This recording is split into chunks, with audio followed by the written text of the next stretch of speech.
But getting around this city is impossible. Toronto is among the worst in the world when it comes to congestion. Accidents, confusion. What's up with the traffic in Toronto? I don't know. Have they figured this out? Infamous for its crazily congested roads, the city offers one of the worst travel experiences anywhere in North America. It's bad. It's why residents here were delighted to learn they'd be getting the multi-billion-dollar Eglinton Crosstown, a new light rail line that would ease pressure on Toronto's desperately overcrowded transport network. But let me say those words again. Were delighted. Because 14 years later, Eglinton Line 5 has become a shining example of how not to build a railway, and Torontonians are sick of it. Once again, we're told that the Eglinton line will be delayed. Nobody's surprised. There's no proposed opening date. We have no idea when this thing is opening. They told us construction would end in sometime around 2020. We still don't have trains that are carrying people. Just a textbook case of how not to build a major transit line in a big city.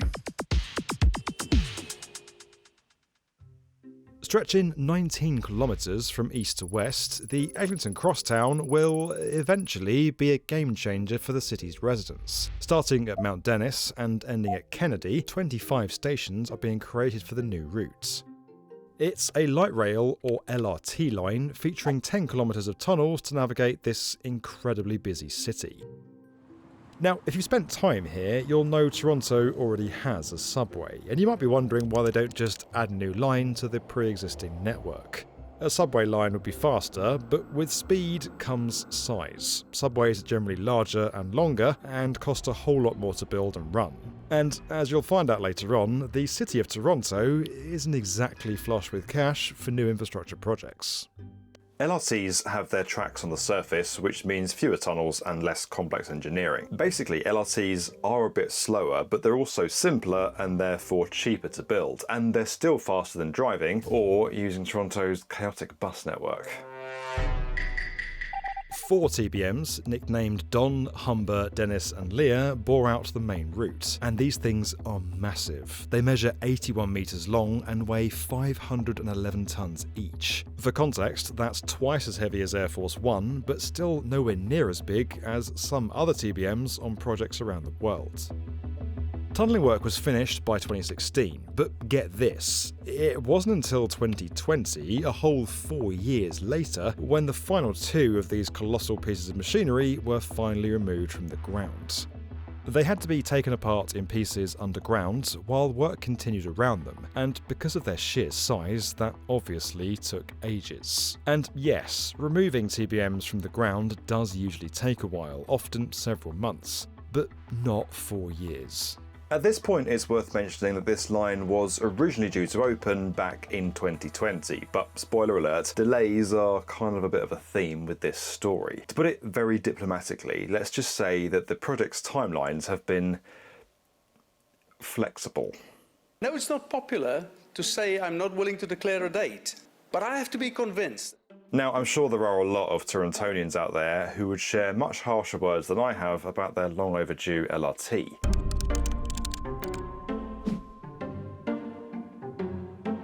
But no matter how long it takes, the city really needs this to work. Toronto's population has boomed. In fact, it's one of the fastest growing anywhere in North America. In 2023, it experienced the largest growth across the US and Canada, a whopping 70,000 more people than the second-placed Dallas-Fort Worth. You see, up until late last year, when Canada introduced stricter immigration controls, the nation had been using immigration to support its labour shortages and ageing population. And because Toronto is the finance and tech capital, i.e. there are a lot of jobs on offer, it's often when most people move to. But when you have lots of people, you need lots of homes. And the city is facing a housing crisis, which hasn't exactly been helped by something called the Yellow Belt. Now, in very simple terms, the Yellow Belt is an area on the outskirts of Toronto where development is limited. The idea was to protect small-town neighbourhoods from the explosive growth of the city centre. Up until recently, the Yellow Belt saw massive areas of Toronto limited to 1 housing unit per property, which isn't very space efficient when your population is soaring.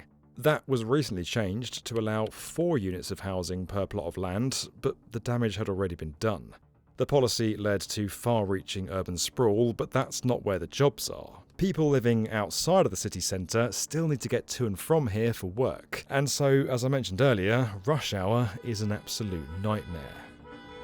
We've added ridership to the subway, but not capacity. So more and more people clamor into the young line, but the subways can't carry any more people than they already do. Chris Hume is a Toronto-based journalist who's covered the Eglinton Crosstown debacle extensively.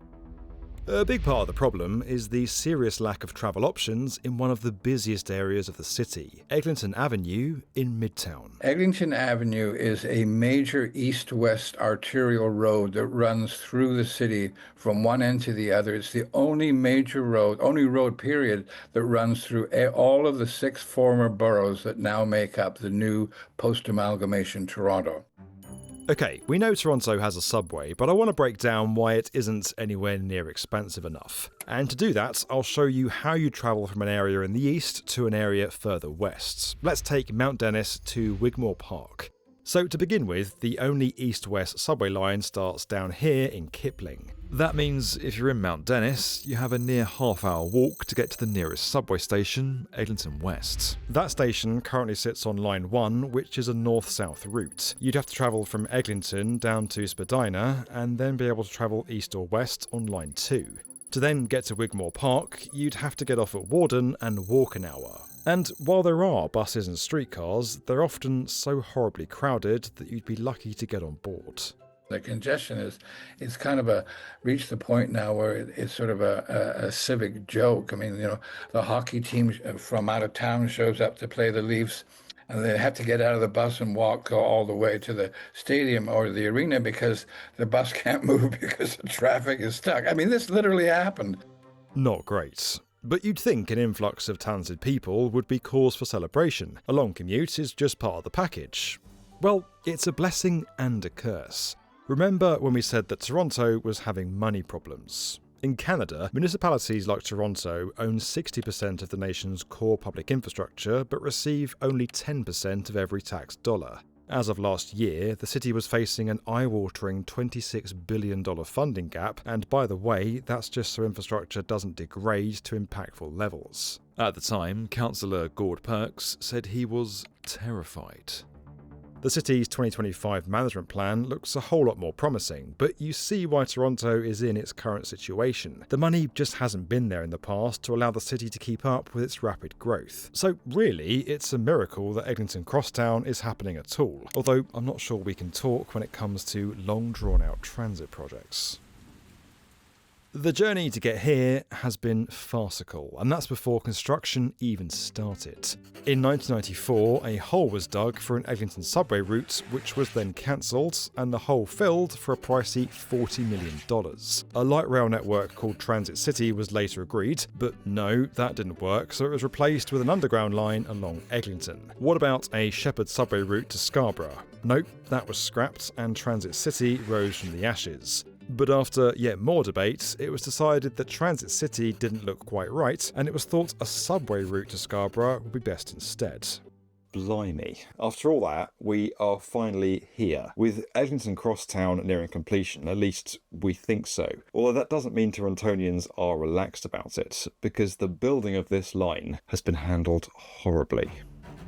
It's not unusual for a major construction project to run into problems, that's just the nature of the beast. But by 2023, Eglinton Crosstown had some quality control and technical issues, pushing the completion date into the unknowns. And when we say some issues, think 260.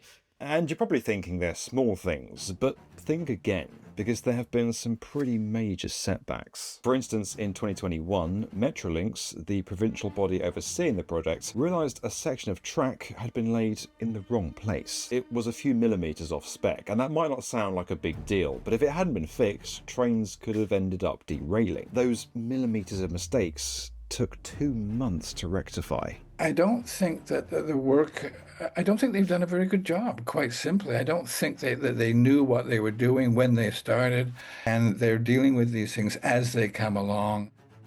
Toronto sits on top of a load of old infrastructure that hasn't been replaced in decades, no more so than under the 1950s era Eglinton station that the new LRT line connects into. Deep below the station's platforms, engineers ran into a problem that caused headaches paracetamol couldn't solve: caissons and water pipes. A caisson is basically a huge concrete box or cylinder that acts like a retaining wall during construction. In this case, it's a crucial piece of the jigsaw because it keeps the ground stable around the subway tunnels. I don't need to tell you how bad it would be if one of those were to break.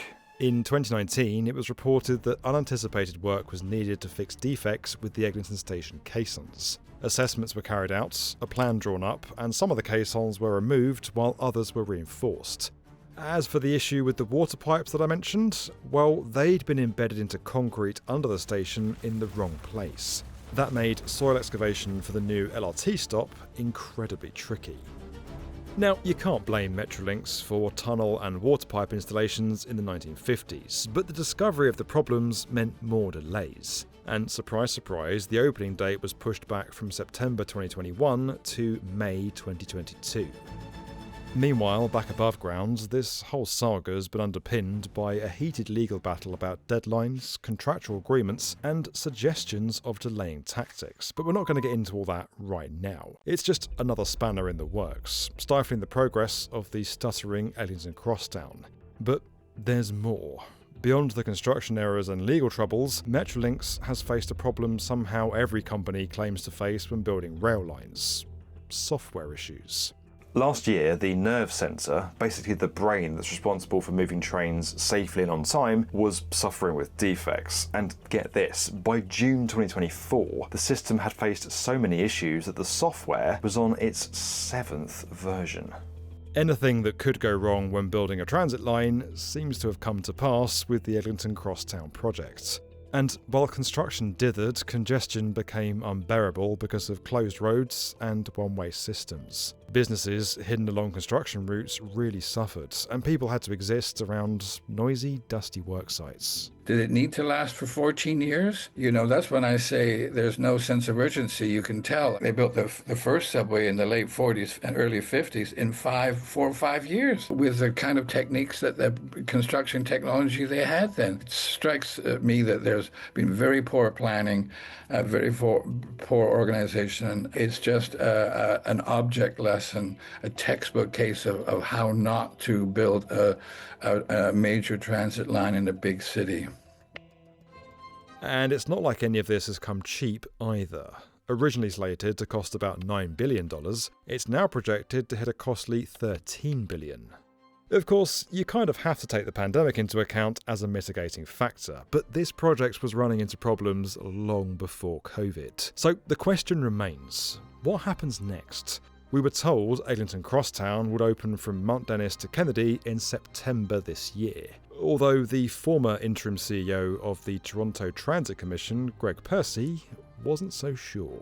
I think September's a reach. It's a reach? Yeah, but this fall is plausible, and certainly by year end. So the Commission has taken control of the line, and extensive stress testing is now in motion. You'll be relieved to hear that large tunnel sections for the second phase of this project, known as the Western Extension, have already been dug too. That'll extend from Mount Dennis out to Renforth, with a planned opening date around 2031.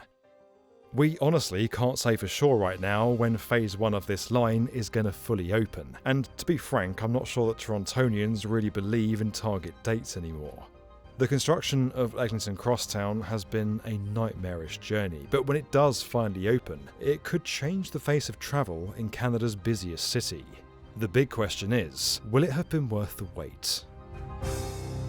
Don't forget that we're raising awareness of construction's mental health crisis and supporting charities in this space through our Get Construction Talking initiative. You can learn more and find links to support over at getconstructiontalking.org. And as always guys, if you enjoyed this video and you want to get more from the definitive video channel for construction, make sure you're subscribed to the B1M.